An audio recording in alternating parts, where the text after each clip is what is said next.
All right. Hello, hello. Lindsay with Parenting Autism United. We're here for another Ask the Pros community resource information for parents, tips and tricks.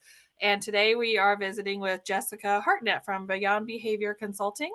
And so, Jess, tell us a little bit about yourself and how you're connected to the autism field. Yes. So I do work for Beyond Behavior Consulting going on 7 years. For the past 5 years now, I've been their program outreach coordinator.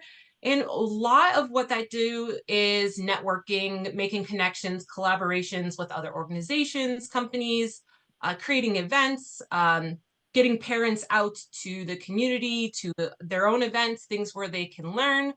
Um, and beyond that, I do a lot of work with a bunch of different nonprofits within the autism community, outside the autism community.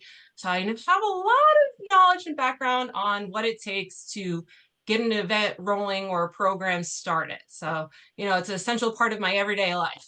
Well, just to name a few, in the past month, just the last Oh, month, we've done collaborations between the nonprofit branch of Beyond Behavior Consulting, which is Beyond Grateful, with Parenting Autism United, where we did sensory Easter bunny photo shoots and like a little event. You collaborated with Autism Awareness and EPA for the largest event in our area for Autism Awareness Resource Fair and Walk. That was on its 18th year. That was a huge hit. Beautiful day. We beat the rain. Also with Beyond Grateful, you're instrumental in planning their 5K run and walk, and you helped put that together. That's just to name a few. So, and that was in the last month. Like, yes. um, April is a wild time. yeah, April is. Oh, we did our empanadas. Yeah. So we did a few collaborations with PAU, and you volunteered at our spring social that we had on April 5th up at Wyoming Area High School. So, and that was right after you left the YMCA for a big Yeah. thing. Like, so that's what's hard about a lot of community events. And we'll get to this later on, but your regular day, Monday through Friday. And then we have events like every weekend. Sometimes, especially in April, it's Friday, Saturday, Sunday. And Yes. it's just the way that the cookie crumbles. But one of the main topics that is prominent right now is community events and whether they're what's working and what isn't. But most importantly, what I think I want to tell parents, being a parent to a child with autism myself, is that in the beginning, it's really hard to be comfortable going out. But one of the most important things that I think a family could do is go out to community events. How do you feel about that? Yeah, absolutely. Like you said, especially when they're new to the world, I think the most beneficial thing they can do is go to as many community events as possible. I know it sounds crazy and intimidating, but everyone there knows what you're going through. They understand that, not every day is a good day, that you might have multiple children, one on the spectrum, one not. So they understand this is the places where you go to get that support. You learn something, even if an event might resonate with you 10%, and maybe the rest of it just doesn't seem to fit into what your needs are at that time. I still say go, because stay for half an hour, 10 minutes, talk to someone, because there is going to be something valuable there, or a person that you can connect to that will help you through the next step in your journey. You might be interested in something that you thought you weren't. There might be something that resonates with any of your children. So I always say just go again, even if it's for a small amount of time, just Yeah. make that appearance, because there is something to gain from it.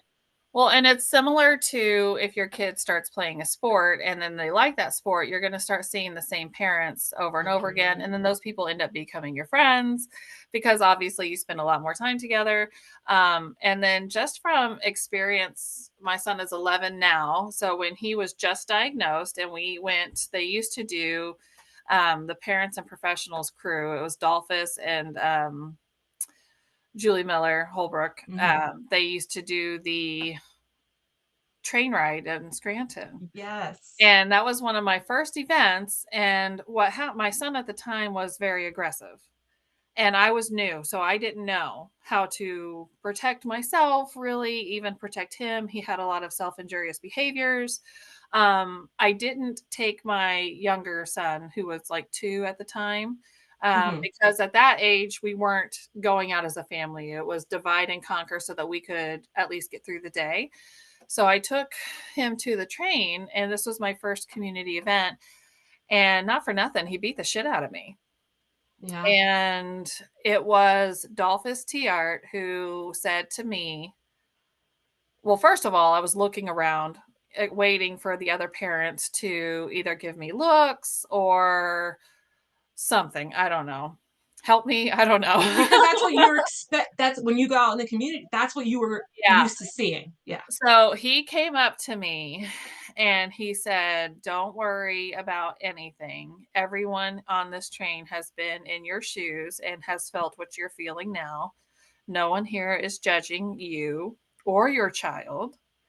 He said, "Don't stop going out."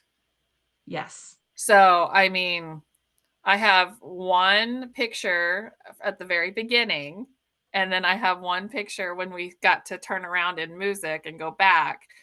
But other than those 2 photos, I mean, he was literally beating the hell out of me because we were on a train for the first time. We didn't have any coping mechanisms. We didn't have Yeah. any ABA therapy.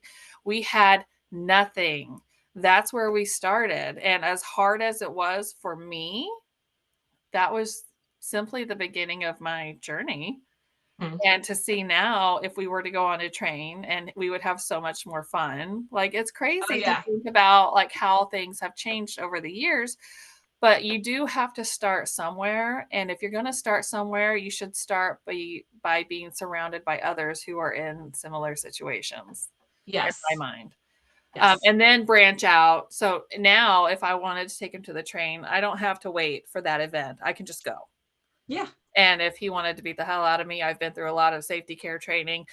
Not, you know what I mean? Not that it's happening, but at least I've had years now of experience and training and, him working on, now we have coping skills. Now I can plan better. Like, you don't Hmm. know how to plan when you're just learning things. I mean, you can plan as far as like having enough diapers.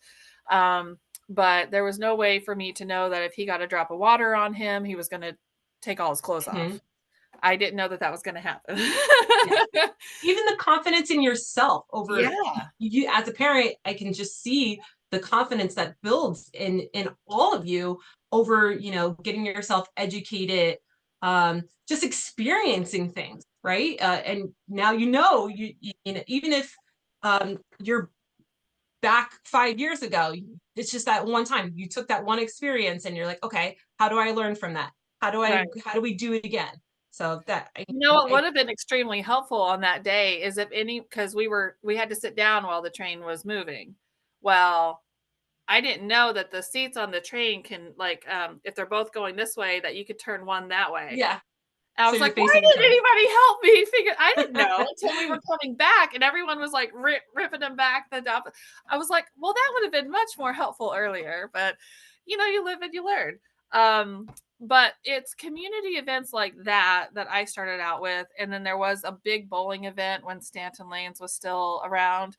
Now that wasn't one of our most favorite events. And that's the thing. People are going to go to events and not have a good time. And Hmm. that's fine. I mean, how many parties have we gone to in the past as, young adults or, we're like that sucks. Even today. What do I you know. mean?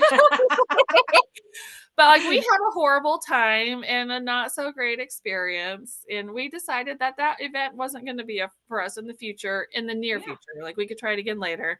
But it just, like you do have to put your, as a family, newly diagnosed especially, and then we'll get into how it's more important too as they get older to continue but participating in different ways. But these events are super crucial. And here's where we're going to talk about a little bit about what goes into an event, Oh because man. the events don't just magically appear. They do not. They absolutely. I stay up at night thinking all the crazy things that can happen.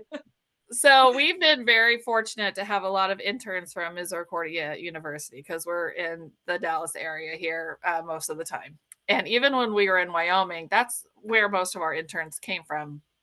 So it before I had kids, I designed kitchens and cabinetry, anything with a cabinet for new homes or remodels. I did, so I just had experience with that. But I used that analogy when I was talking to our interns about these events because she was in charge of putting together 2 or 3 events, and we'll just share her experience after that. But the same thing that happens when you're doing like a bathroom vanity versus a multi-million dollar house, like with a kitchen or anything, you still have to make all the same decisions.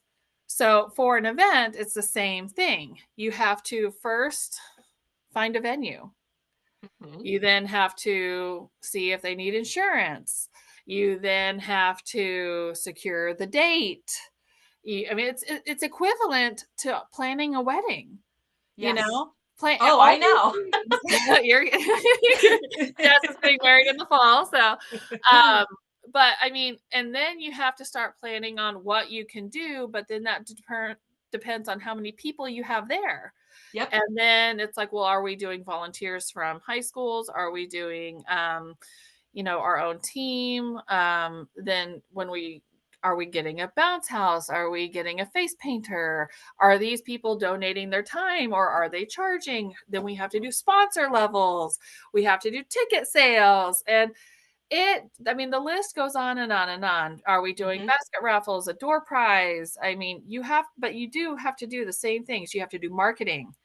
You have Yes. to do Reminders. reminders. We're going to talk about those. You got to get on PA Live. You've got to send out a press release. Hopefully, you'll get the Citizens Voice or Times Leader or Fox, anyone there Hmm. to help you, picks or it didn't happen. You know what I mean? Yep.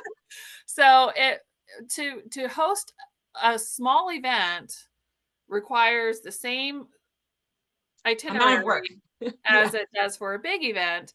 And then you have to put it out into the world. And it's almost like the seasons. Like there's a reason why you see Christmas stuff in August. You got to get people ready for it. So Prepared. these Yep. events, a lot of times I'll say if we were to do a pop up event, we need at least 2 weeks for just a pop Oh up event. yeah. Hmm. But if you were to do like a big event in, say, October, you need to start planning in March or earlier, Yes. right? Absolutely. Yeah. So, I'm always thinking 3 months ahead. I have to. minimum. Yeah. Yeah. So, one of the things that I pride myself on is good ideas. Oh yeah. I just need more people to help me execute them. And it's Hmm. really difficult when you're a parent to a child with special needs to commit to anything, let Hmm. alone other also depending on other parents to kids with special needs. And that's kind of where our world is right now because these are all my friends now. These are the people who I Yeah. know. So then you go to somebody like yourself who works in the field and is in charge of a lot of things, but you're at everything. So then you get burned Yes. out on both Hmm. ends Yes. because I can't really host an event for autism most of the time with somebody who doesn't understand the things that we're going to Yeah. need. So, Because they ask why and they ask questions, or is that necessary? And then it prolongs the process. yeah. So it's a very a delicate art that we do hosting events. And one of the things that really took me a long time to understand is that you're not going to please everyone Mhm. because that's just the way it is. We've done the trunk or treat since 2020 every year. And even just this past year, it's a sensory friendly drive through trunk or treat. Well, people at the end of the event, and the event is great for a lot of people. Unfortunately, it's in the car. So we try to tell people a lot of times it's a sensory event. So become prepared. Bring your kids the food while they're Yeah. in the car, bring an activity for them to do. They can, Sensory items. yeah, something like that, because there is going to be a little bit of a wait. As much as we try to do time slots, people show up early, people show up Hmm. whenever. Yeah. We tried to do signed, the location we did it at this year required waivers, ink signed Yeah. waivers, not something you could just click on electronically. Well, we tried to say if you print and bring your waiver and already have it signed, we do have them here in case you didn't do it. But if you Hmm. did do it this way, you'll move through the line faster because that's your reward for basically following the rules. Uh, Yes. and but here's the thing: at the end of the event, people are like, "Oh my gosh, it was so good!" I was like, "Oh, Ooh, my release. my team though got berated the entire evening Yeah. Yeah. by parents to kids with special needs." And it's like, we're parents too, and we understand. But, Hmm. well, I signed it online. No, you didn't. You did not. No, you I didn't. I think what a lot of people don't understand is that we have to follow rules and regulations to make these events happen and successful. There's a Yes, lot behind the scenes that never gets seen, and that's on purpose because we want it to be exactly. we want it to be a It should be fun and nothing for engaging them. event, but there is so so much that happens that the public doesn't see. And I don't know if you feel this way, but I have a hard time asking for help because I know that people that will help me, they're working a 9 to 5. They have kids of their own. They're dealing with a child with autism. How can I expect them to give up 10 hours, let's just say, Right. when I know that they're dealing with their day-to-day struggles anyways? So I don't know if you feel that way sometimes, but I know from my perspective, I know that's the hard part for me to ask for help because I don't want to put another thing on someone's plate. Yeah, so I feel I'm a little bit of both sides on that. One, I know that if nobody else, I've made the adjustment so that if I'm doing an event, I either have 2 or 3 people who I know will do it no Hmm. matter what. But I also tried to do an event that if nobody else showed up, I could do this. Yeah. So that's one side of it. The other side of it is somebody will always say, "Well, let me know if you need anything." I said, "Oh, no, stop. I'm That's letting not how you it know works. right now that I need you. I need it." And they'll say, "Well, just call me." I said, "No, no, no, no, no. I'm telling you right now, come see me Thursday at 10 o'clock and we'll get this settled. Yeah. We'll send me an email." No, no, no, no, no. If you really want to help. If you're going to help, you're signing up right now. Yes. Because that's something, and this happened when I first moved here. I've been here since 2002 now. So I've been here longer than I was in the Midwest where I grew up. So one of the things that I just grew up with was just everyone being very literal. And for me, if somebody says they're going to do something, I just expect you to do it because you told me you would do it. Done. Yeah. But that's not the way it goes. One of the greatest memories I have of this is going out with like a friend, and somebody said, "Oh, we're having a party, next Friday night. You guys should come. It's going to be great. And just, if you want, make your cucumber dip or whatever." So, "Oh, yeah, yeah, yeah. We'll see you there. Sure." We get in the car. It's like, "We're not going to that." I go, "Get out right now and go tell them that you're not going." Yeah. Because that was Don't do horrible. that. Yeah. That's Because they're horrible. expecting you. Yeah. And you promised you would do it. Who knows? But that's the thing. If you sign up for it on any end, if you sign up for Hmm. it as a volunteer, as a, whatever, but then if you also as a patron to it or whatever, go. And one Yeah. of the things that really hurts us for the events that we've had even this year, and it's for whatever reason, it doesn't matter what the reason is that on the day of you get cancellations. People are sick. Yes. You can't plan for that. Yeah. People, no call, no show. That's a big one. And then, but what happens is now the people who didn't RSVP are now at the event, and so Yeah. it's just, Yeah. and but that's the cost of doing business is what you could wrap it up Yes. in. Am I right? Yeah. Um, But then the downside to that is you do all of the same things you do for every event, and then nobody shows up. Don't. Those are the those are heartbreaking, right? It is. One thing that keeps me motivated is that if only one person shows up, or if this program helps only one family, that that is life changing for that one person and that one family. And I have to continuously tell myself that, because if I didn't, I wouldn't do events anymore.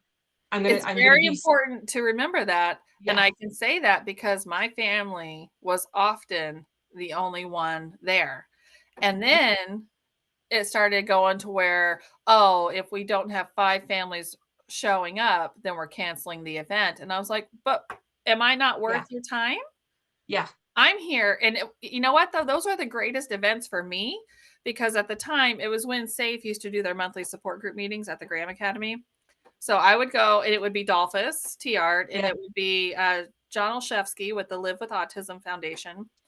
And there would be donuts and coffee. Jackson would get to go play in the gym with Dolphus a lot of times.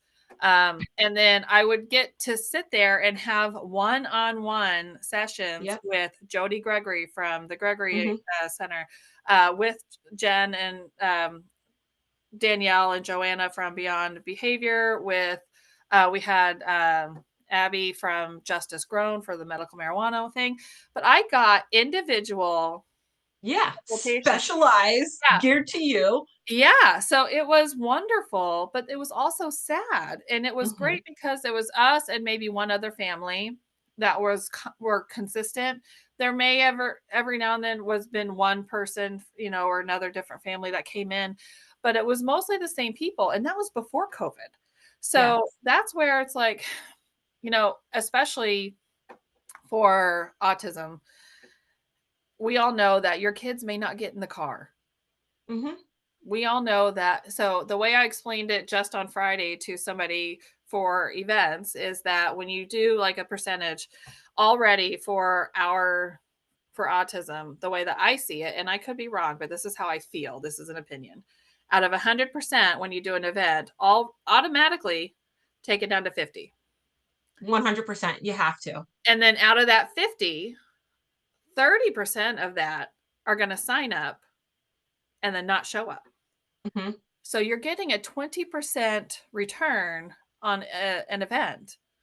And it's great that we're able to serve those individuals. Hmm. Obviously, those are the people who are coming out. But what's happening is that, when you put all that time, effort, money, and, just into something, and you're not getting, it's not paying for itself, you're Yeah. losing money. um People start offering suggestions to help, and I'm like, that's great. And I always say, this is so wonderful, thank you for that.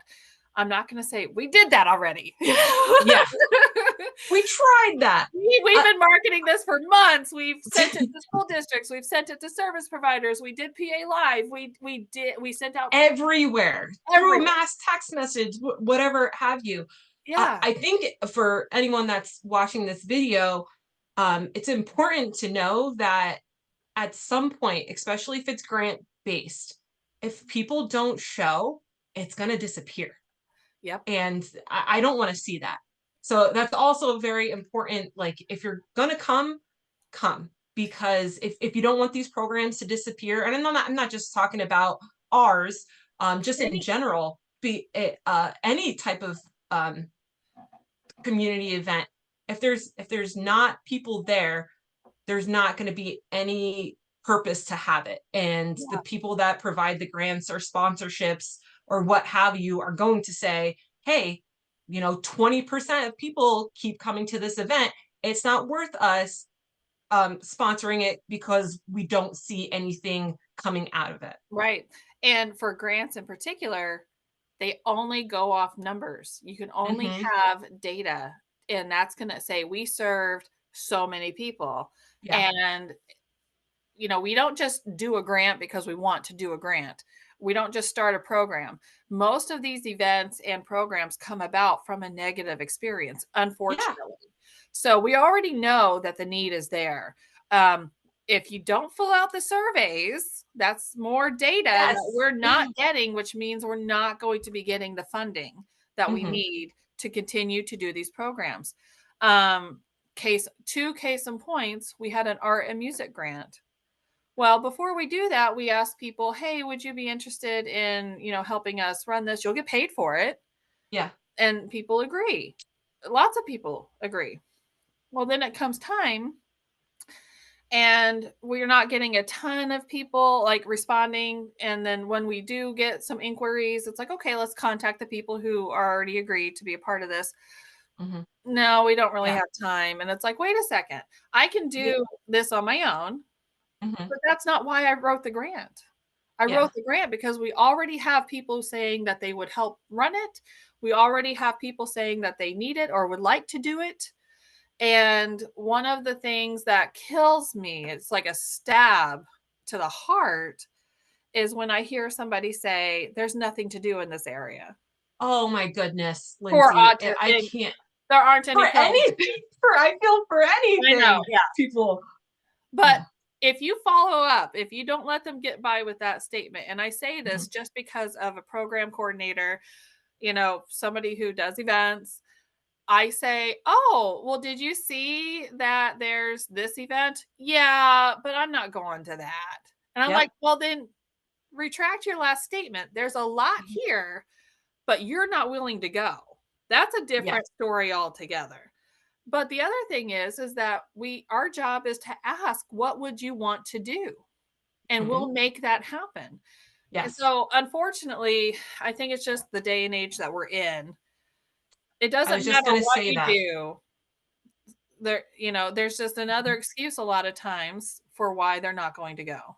I can make it on Tuesday nights when I know you're not working at 6 o'clock when I know that you're done and you're ready. Yeah. The time that you said you wanted it, I provided it. And now there's a different reason why you're not here. And I'm okay with that. Yeah. Well, I mean, everyone's life changes and exactly. circumstances, uh, Doesn't mean going it back to sucks the any less. yes. I want to go back to where we started, like the positive of going to community events, right? So maybe Yeah. people really don't know what's out there. Going to an event, may it be big or small, I guarantee almost 100% that there's going to be more information about a plethora of different events or ways to get involved or organizations that may be suited to you. So Yeah. that you maybe never heard of before. So And go. that's it. Like if you went to the Autism Awareness Walk that was on May 3rd, Mhm.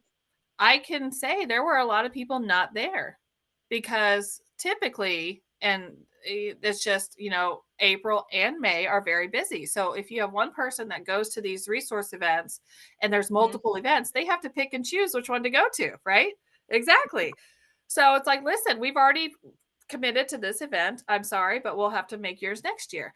But Yeah. that's where it's so important to go to these events. Say you stop by our table and I say, hey, we're highlighting local resources on our website. It'll take you right to our YouTube page. And if you want to find out about adult services, we just did 2 interviews with One Well Healthcare. Yeah. So they're not here, but you can get a lot of information there. Absolutely. So, Absolutely. but that's it. You have to talk to people. And that's the one thing that people don't like. I know I'm a phone call person over a text every day of the week. And I might call you and then I'll say, fine, I'll text you, because it's too much for me to remember to just constantly be down on my phone responding to people. I'm that Yeah. type of person, but I understand that somebody else may not be. So a lot of times I just don't have any more time to figure things out. So I'll just ask you, do you prefer a text or a call? Like, just let Yeah. me Straight up. Right. know. But with these events, it's so important because it may not be what you need right now. Like my one of my first support meetings was with Francine Hogan, and it was about waivers, and he wasn't even 3 years old yet. Hmm. And everyone there was kind of adults and or going to be graduating at 21, and this was like their lifeline. And Yeah. I was like, I don't feel like we need to be here, but I'm learning.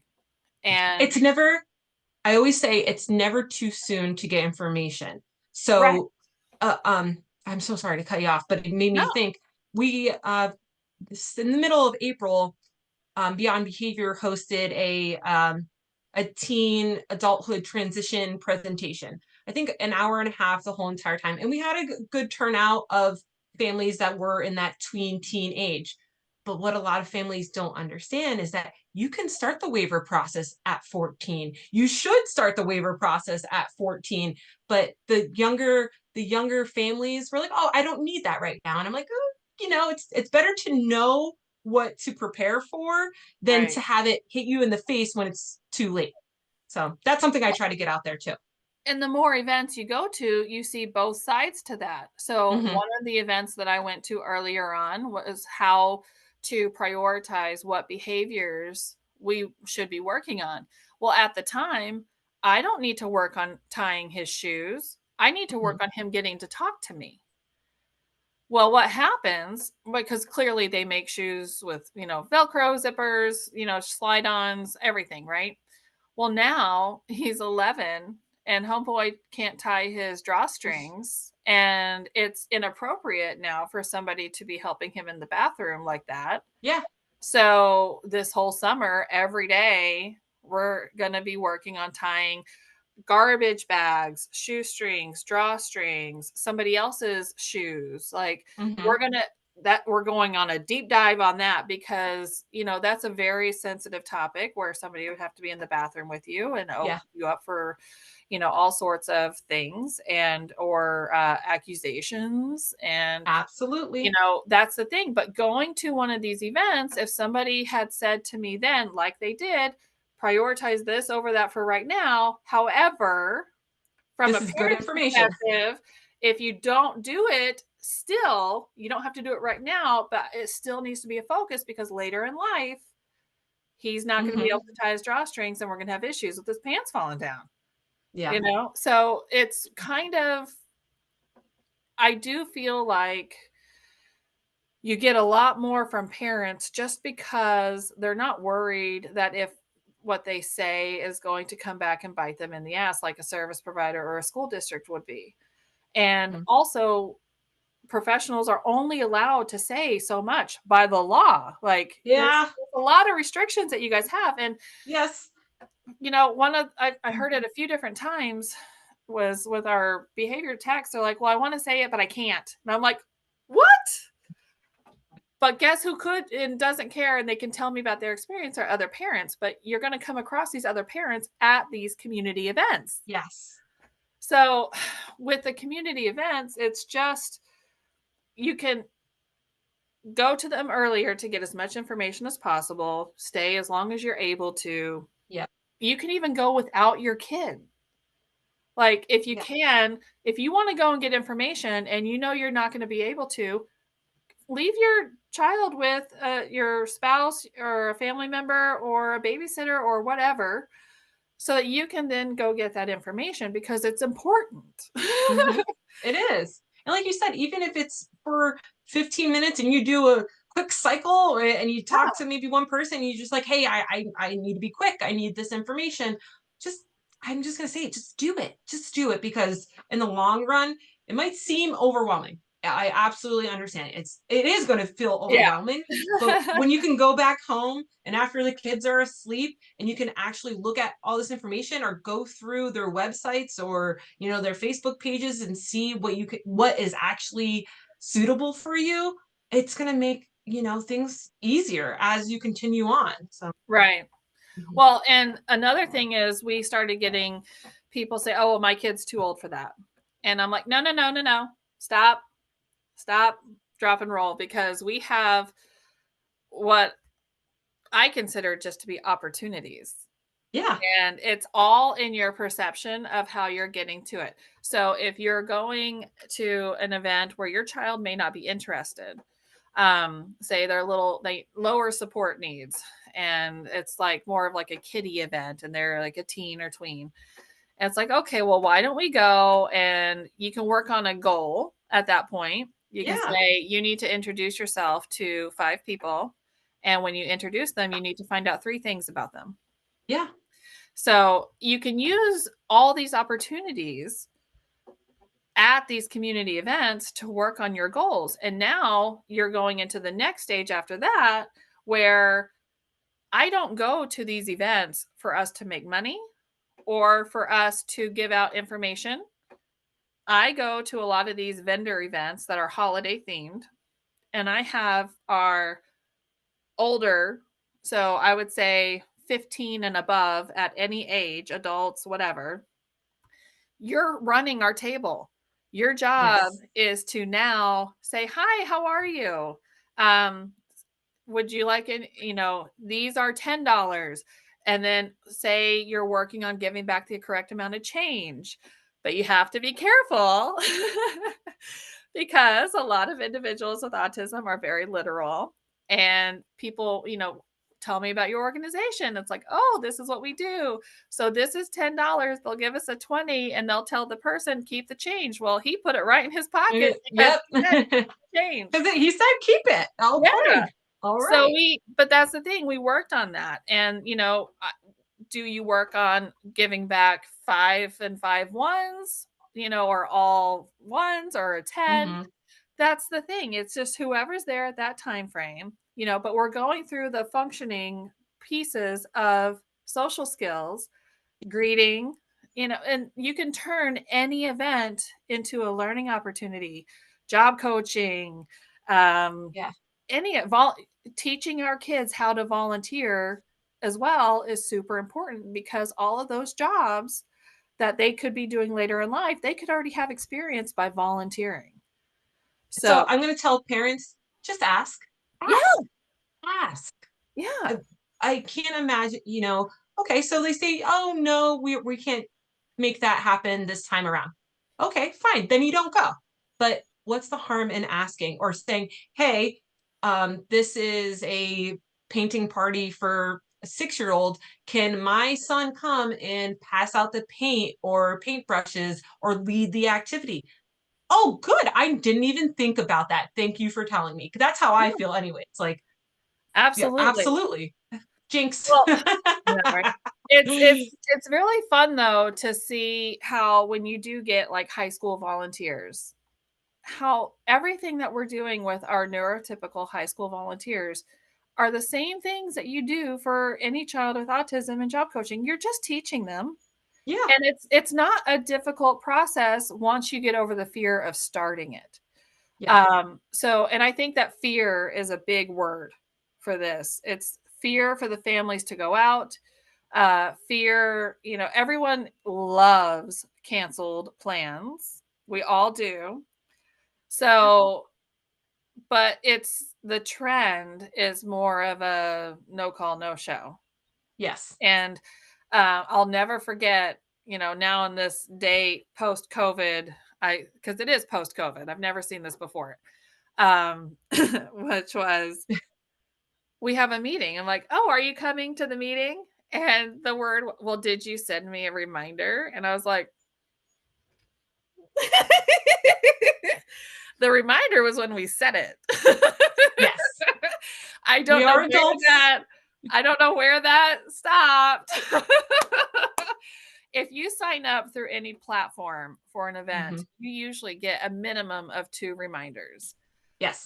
However, I'm not my calendar is in my actual calendar. I still operate this way, right? Don't do it. That's oh, I'm Yeah. digital. I'm a digital person. But that's the thing. Each person is their own way, Hmm. whether it was digital or on paper, or if my memory is just on spot. It doesn't matter. Once you set that meeting or you agree to go to an event, it is your Hmm. responsibility to remember that you should be there. Yeah.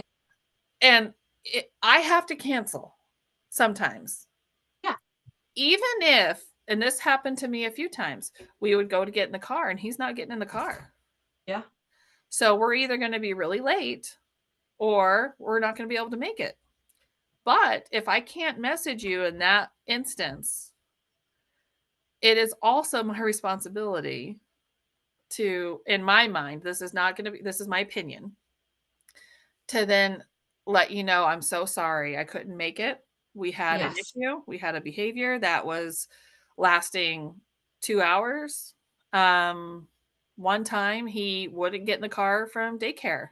There was snow on the ground. My car was on because it was just a pickup. Yeah. Well, he wouldn't get in the car, he was hitting me, very aggressive. He actually rolled underneath the car, and Yeah. I Safety. I heard sirens. I thought one of these other parents called the cops on me because, and Because I, you thought they didn't understand. Yeah. exactly, and I was like, "Bring it. I'm ready," because, but that's the thing, they're like, "Well, can we help you get him in the car?" And I said, "Well, even if you help him get in the car, I can't drive like this." Yeah. You have So, to wait until he's ready. but that's the thing, after that, once he's ready and in the car, then I'm spent, and I'm not going to an event after that, and that's No, you're okay. exhausted. That's okay.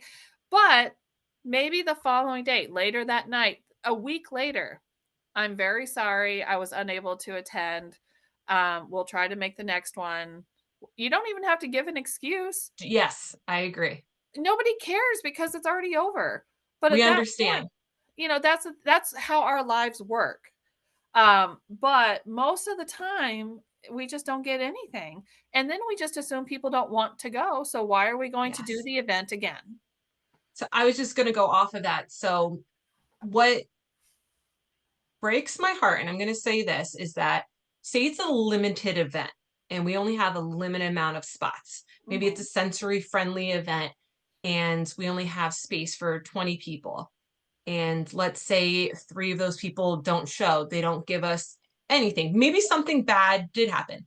But what I get, and I'm going to, what I get a lot of the times is the very next day, I'll get a message or email that says, "Oh, Jess, we forgot. Did you guys send a reminder?"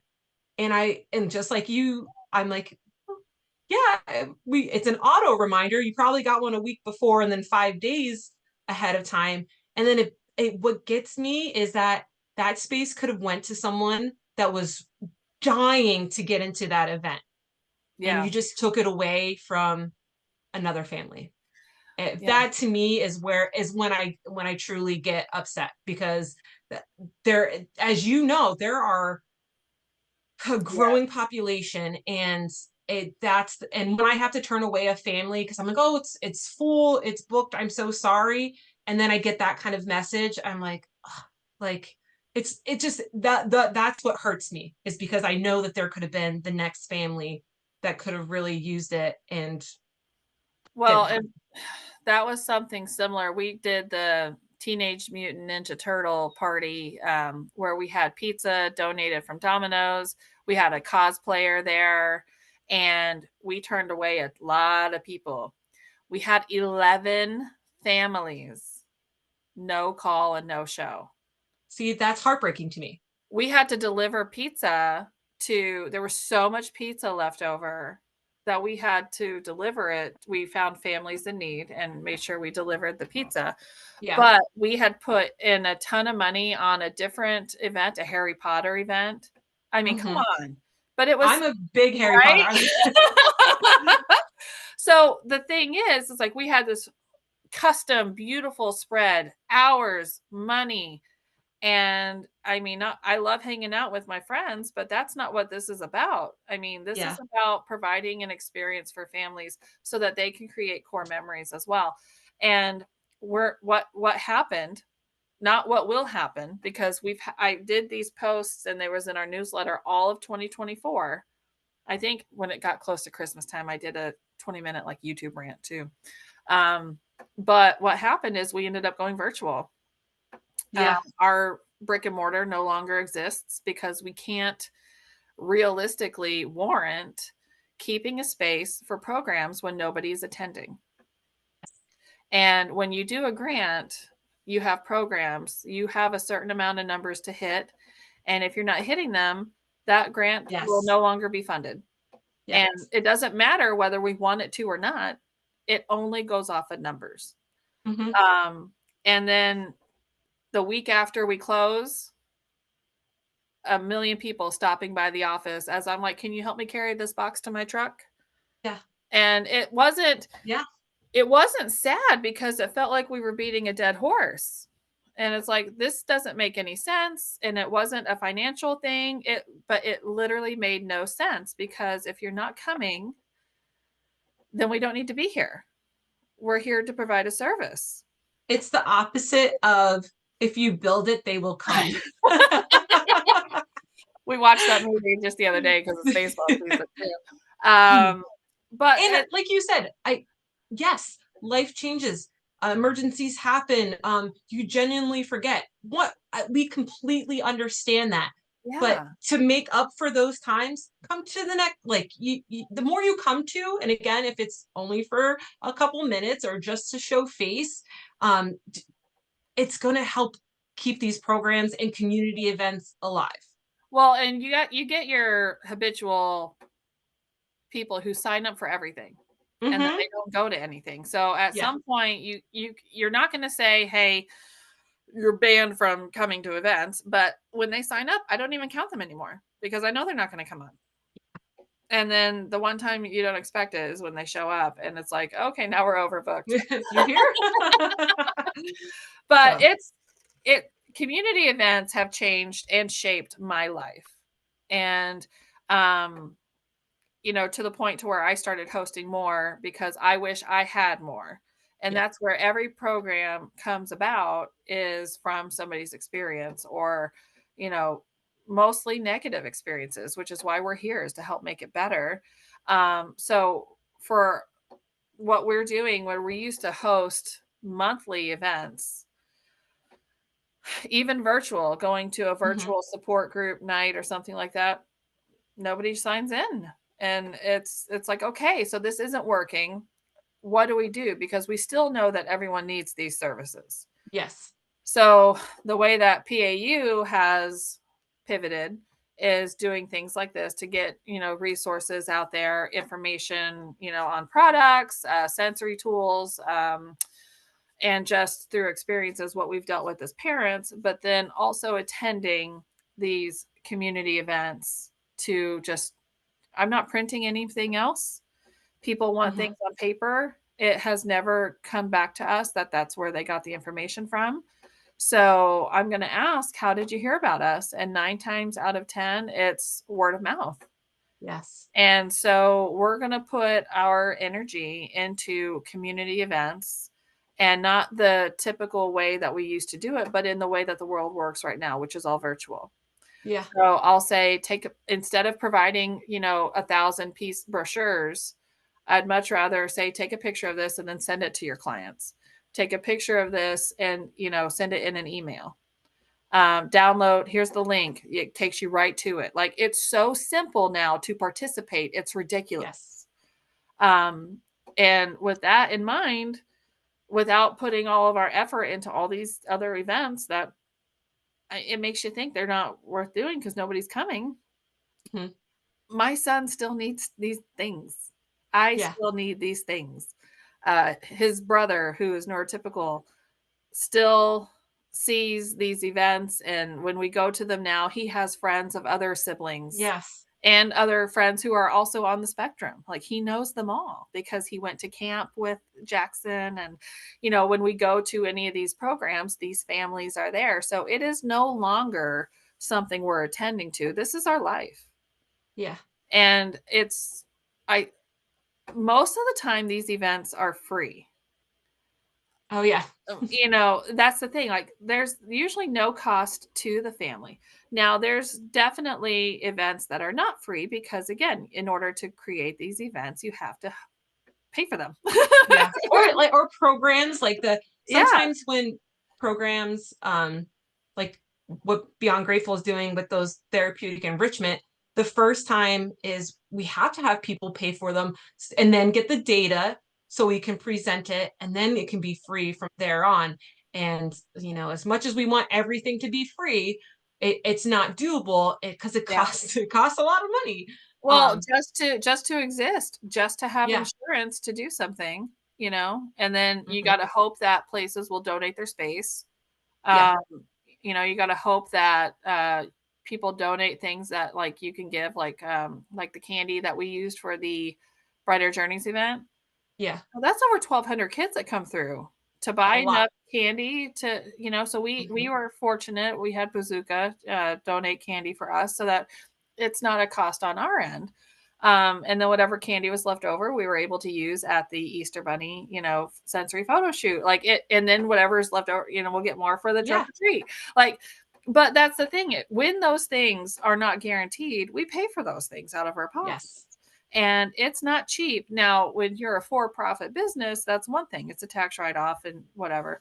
But when you're an organization or a nonprofit doing it, you still just have to do it just to get Yes. it done. So the money has to come from somewhere. But if we're putting all the money in and nothing is coming out of it, then things aren't going to exist. Mhm. So it's a the fear of getting out and socializing is not just for autism. That's across the board. Oh yeah, it's a cross of, like I said, I work with a bunch of different nonprofits outside of the autism community, and we see the same thing. Well, It's not just yeah. it's not just the autism community. It's overall. I think, like you said, I think that's just the time and error that we're in right now. Yeah. Well, and that's why when we went virtual in January, it wasn't a personal dig because it was across the board for every nonprofit that we had Hmm. seen over the last year plus. It was every event was almost, I want to say, poorly attended Yeah. um, for the family portions of things. And it's just a testament. Like we know it's hard to get out, but that's why we're here. We're here to help you because when our kids become adults, they have to be able to function in society. And we as adults need a break too. So the more Yeah. work that we put in to helping our kids navigate their own communities is going to help us as caregivers in the long term because we're never not going to be caring for our children. Uh, their whole entire lives, it never ends. Yeah. And so with that in mind, the more you can get your child to understand his or her community, the only way to do that is to go out into the community. You made me just like think of something about like never always take caring for your kids and continuing on, and you get burnt out. I'm just from my perspective, and I know many other nonprofits are kind of in the same way that I am, is I'm just going to be very blunt and honest. So I work a regular 9 to 5, working on all of this behind the scenes insurance stuff. A lot of my job that gets unseen from the public. And then after that, I feel sometimes like I work a second job that is 5 to 7, Mhm. 5 days a week. And then I'm doing something on a Saturday or on a weekend just because it's important for me that because I love this community, that I'm out there doing things or spreading the word or getting the information. And I beg families to understand that, if I don't have sometimes I don't have a smile on my face because I'm thinking 3 months from now, what else I need to do. And, it's sometimes it is just one person, like, doing all of this stuff. And I'm very private about my personal life. So no one, oh, you just, this is what you do all day. No, Yeah. I do have a personal life outside of this. And it's just because I love the community and I want to be there doing things.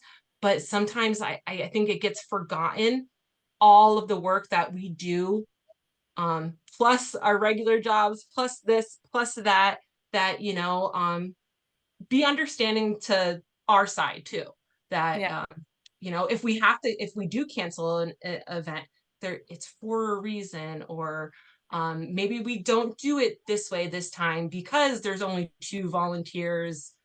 It just made me got to think like, Well, and that's the scale. Do we continue to host the event knowing that we don't have the support that we need to make it the best it can be? yeah. I we have volunteers who may be in high school, so they're not going to understand a situation Hmm. as critically thinking as they would need to as an adult would Yeah. For But instance, sometimes that's the parental only control. volunteer we get is a That's high what I'm schooler. saying, like, give everyone we're giving families some slack, and families need to give us some slack. I'm on that double-edged sword where I'm both a Yeah. family and the organization, but I think a lot of people, and this is just the way that autism works in my life for many years, I couldn't look past today. You Yes. you have to look past today. And the only way to help you get past today is to arm yourself with the information and the education that comes with your community and what your child needs. And the only way to do that is to attend community events, Mhm. and not just the ones for autism. Go to the buddy walk, Yes. go to Yes. the Kirby Park July celebration, but There's a go wellness early. fair. There, go to Yeah, it all. Wild All of Women it. NEPA, like that's a really cool event that's like all about chilling out and being the Hmm. is wonderful. That's scheduled for the end of this year. Um, but also like we just signed up both of our boys for the Dallas Track Club. Oh, all right. Oh my god. So I had to send an email first. I'm like, so we may not wear the racing singlet because we have issues with our clothing. We also may not follow directions, but I'll be there the whole time. And if you're not okay with us taking breaks when we need to for either behavioral or, he's not used to running and being physical, like these are Mhm. the things that would keep us from participating. Yeah. But if you talk to somebody ahead of time, that way you know that they understand what you're doing, what the plan is, then you can more than likely participate in a positive way. You don't have to, well, let me educate you like on the fly. That's not what this Yeah. is. We're not setting them up for failure, and I'm not setting up my child for failure, which in turns is setting me up for failure. But like when he was younger, we went to one birthday party bowling where I could say we kind of caused a scene. We caused a big scene. We had to leave. Well, after that, I was never going to allow that to happen again.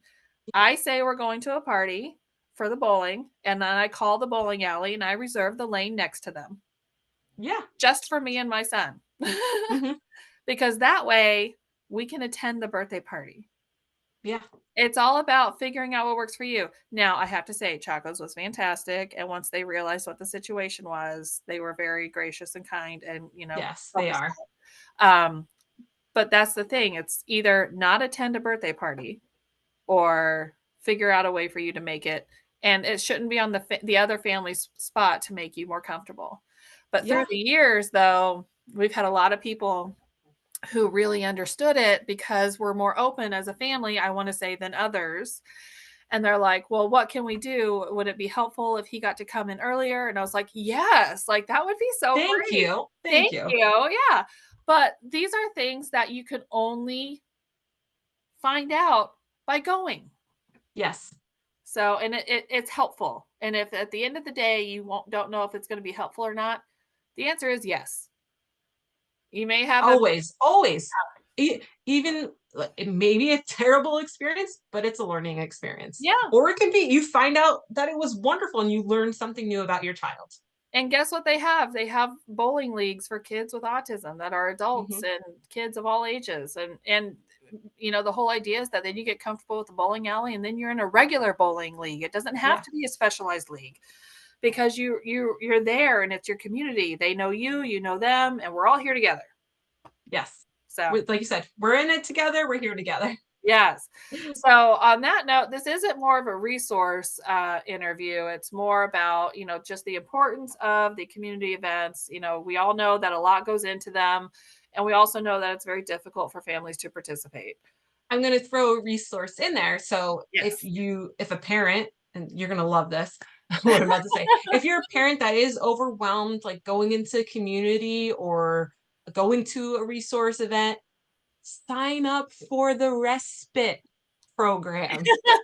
Yes. The respite program is at its infancy, stages, and we're getting our respite workers lined up. And it's a grant that's between Beyond Grateful and Parenting Autism United. And so we have some families. You can go to either of our websites and sign up to as an interested parent and or a respite worker. And these are the things that we're working on for the rest of this year and hopefully for years to come. But you would be surprised. There's not that many parents who have applied for respite. But Yeah. respite doesn't have to be for only those who have high support needs.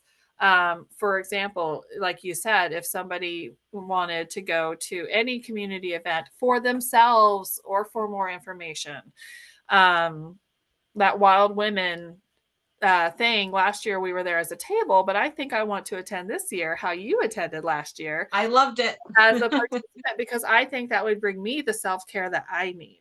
That's Yes. exactly what the respite program is for, is if I didn't have anyone, to watch my child at that, who's qualified and everything, that's what this respite program can be used for different things. It's grant funded, but there's also private pay options because the grant has to cover certain specifications, but everyone needs a form of respite. And if anyone doesn't know what that means, it's a way to offer a caregiver a break so that they can center themselves and become, be able to have the resources that they need so that they can better care for their child with having a recharged battery, You basically. got to take care of yourself first in order to take care of anyone else. The airplane mask Yes. situation, yeah. So with that, I mean, the respite program is huge, and you can always go to our websites. We're working on getting our website up through the Luzerne Foundation, where anyone could buy a gift for their loved ones for respite. So my family, who's in the Midwest, if they, wanted to send my boys toys, I would say absolutely not. No. They don't need anything else. But what we could all use is a few hours of respite. And that generalization for our kids to spend time with other people is super important. But they're not providing therapy, but they are also there to, I mean, it happens naturally because they're Yes. socializing with somebody else Mhm. and engaging. So, but yeah, good plug on that one. Every time we do a video, we do need to plug something. So that's checking off on that list. Yeah. But that's the biggest thing that I hear from families is that they're exhausted and that's why they don't come or they don't have enough support. It's one of the reasons BBC started the Parents' Night Out kind of thing. But this is like a true respite, in the capacity that the family needs. It's what Yeah. their needs are. There's a So, lot of families who have a diagnosis right now that don't get any services because they're on mhm, years wait lists. But even that, I mean, there's all different levels of the spectrum. Our job through this respite program is to match you with, respite workers who can either work with your child who's nonverbal and has elopement issues to your other child who really just has, perseverating, things with certain topics. But it's hard for you to find somebody who understands autism. yeah. But that's where we come in to help. So it's a big deal, and it's hopefully going to take off. And so we're working on it and getting it started. But it's also something that's never covered by insurance. Nope. And so that's the other thing of it. And a lot of research that I've seen over the years says that parents experience the same amount of stress as combat soldiers because Ooh, to parents to kids with autism, simply because we can never relax. We just never know when an explosion is going to happen, a meltdown, mhm. you know, to say the least. And it could happen anytime, anywhere. Last night, we had Yeah. to go to a different ballpark for his baseball game, for his brother's baseball game. Well, the whole way there, it's not going to stop. We still have to go to the baseball game. Yeah. We're still going. But when we get there, I'm not going to be able to watch for the first 3 innings. Because you're handling a different situation. Exactly. Mhm. With a respite worker, they could be You there to could. help, Yeah. and I can watch my son's baseball game, and Hmm. that's an option. Yeah. So, but it all comes down. You wouldn't know about that event. We had all that information at the walk. Hmm. We have that information at every event we go to now. Yeah. So, I mean, that's Blasted it in emails and Facebook and I yeah. I don't know how else to get information out. Outside of tattooing it on my But head and yeah, making people watch that video, um, yeah, we'll see what happens. But and that's a lot of even the like PTO stuff. You just got to hope that it gets home to the parents. You can send it to the school. The school can even give it to your child. If my child doesn't know, or they're young kids, if they're not, oh, I need to give this to my mom. How's it getting to me? yeah, So and a lot of people don't have social media now. yeah. So you can't rely on any one form. You really do have to do it all. You have to do the print for in person. You have to send it to schools. You have to um, do social media. You have to do all of it, and it's Mhm. websites, YouTube, everything. And outside of that, I mean, it's a full time job. Oh, yeah, Just to get one flyer out. yeah. So, One time, that's just one round because you have to one. do multiple rounds. Well, and then it's like, marketing materials are so fickle and then so expensive. And it's just so painful to watch people take them. And then as you're walking out to your car, you see your stuff in the garbage can or on the ground. Mhm. And it's like, ah, Why? yeah. Yeah, So I'm with you. it's a tough job, but we're doing it because we know it's needed. Yes. And then for parents, it's hard to get out, but we do it because we need it. So I just want to thank you for everything that you've always done, because you've been one of my shining lights, one of my beacons of hope. How you like You're that? a family that keeps me motivated. So thank you. Well, Jackson has come a very long way. And we would not be here without the community, because we learned everything by going to these events and by spending time with people like you, people like, Jody, people, who real like Eileen and Safe and Cam and everyone. It Other really, experienced parents, I find them to be like inspirational. You yeah, know, some parents think that their kids will never get a driver's license, and then now they're 16 and they're getting their permit, and they share that same story to another family that thought the same way. And yeah, those are the things that I love, is yeah. seeing I those remember going timelines. to a TV, going up to do PA Live, and I saw somebody working, and I was like, is that who I think it is? And I wasn't like acquainted enough to be like, hey, I know you. I know you. But what I did was I was like texting her mom. I was like, does she work here? She's like, yeah. And I was like, yes, That's awesome. it's a big deal. So, no, but definitely thank you so much, because without you and without people who do these other events, none of this would happen. Yeah. Same for you. Your brain, all your creativity and new ideas, I think that motivates others to think of, okay, what's the next thing? That's a great idea. She's doing that. I never thought my kid would be capable of trying that kind of event out. And, it opens parents' eyes up, I believe. Well, one quick little tidbit and then we'll leave. This is something I Okay. haven't got to get funded yet. But it's like I know I've talked to you about it before, but it's the what would you do thing. One of the most troubling things that we have with parents is that there's never a safe situation where we can see if our child can be independent or not. So, what I would like to do, and this came from an experience at the walk last year or the year before, I think it was just last year's though. Um, my son went to the bathroom. And then while he was in the bathroom, I walked a little bit away. And whenever he exited, I was watching, but somebody else saw him and knows me and didn't know that I was watching him. So she started to like go after him, and I was like, no, stop. Wait. She came over. I go, I want to see what he does, because he went to the wrong place. Yeah. He figured it out and he went to the right place after that. That was in May, early May last year. In the fall, she had her own family vacation, and her son asked to go somewhere by himself.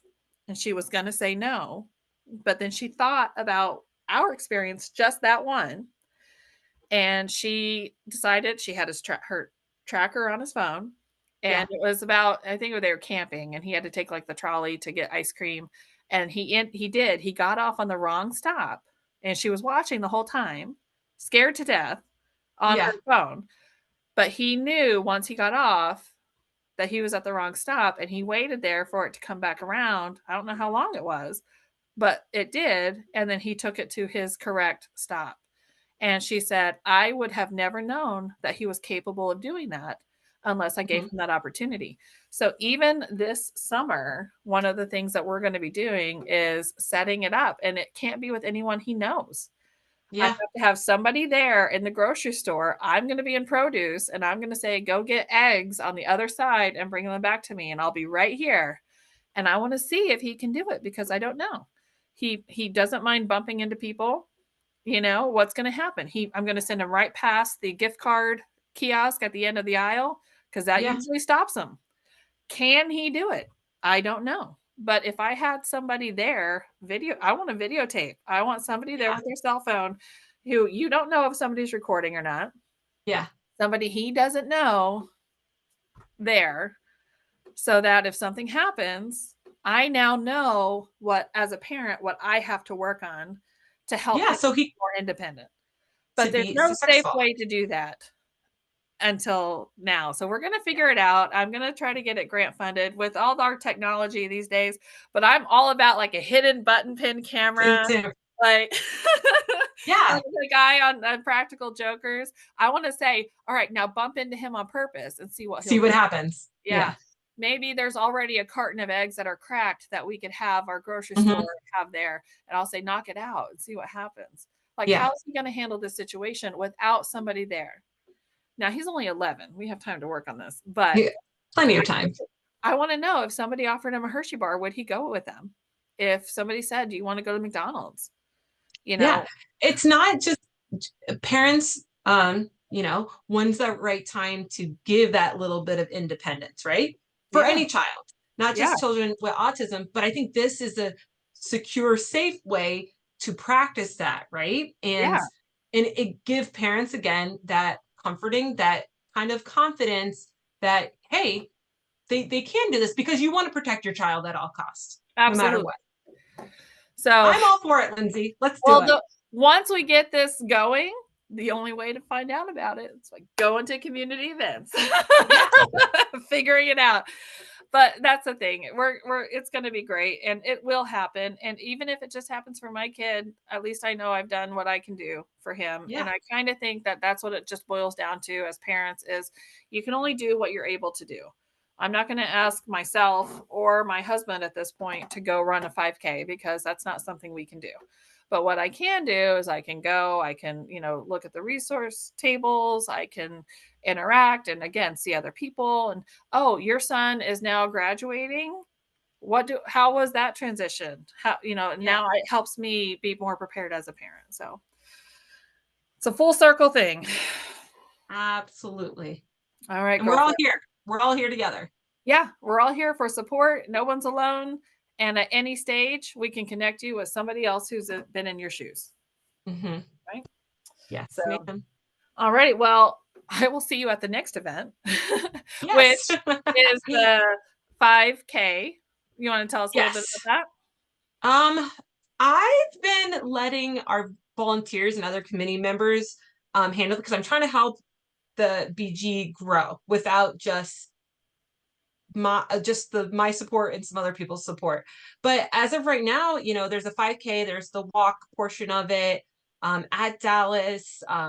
It sometimes it's just about showing up. that? You don't have to do the Yeah. 5K, you don't have to do the walk. This is the first time Beyond Grateful's doing it. And it's really just to get our name out there, Yeah. get a little bit of funds if we can, so we can go on to the next thing. And maybe this is the only time that we do it. Yeah. Beyond Grateful is still in the early stages. They're trying to find out what works for them, what doesn't work. And this is the first time around. Everyone's in their superhero gear, and Yeah. It's on maybe June it's 7th. just a whole bunch of people in masks. It's just Yeah. about having Everyone fun loves and it.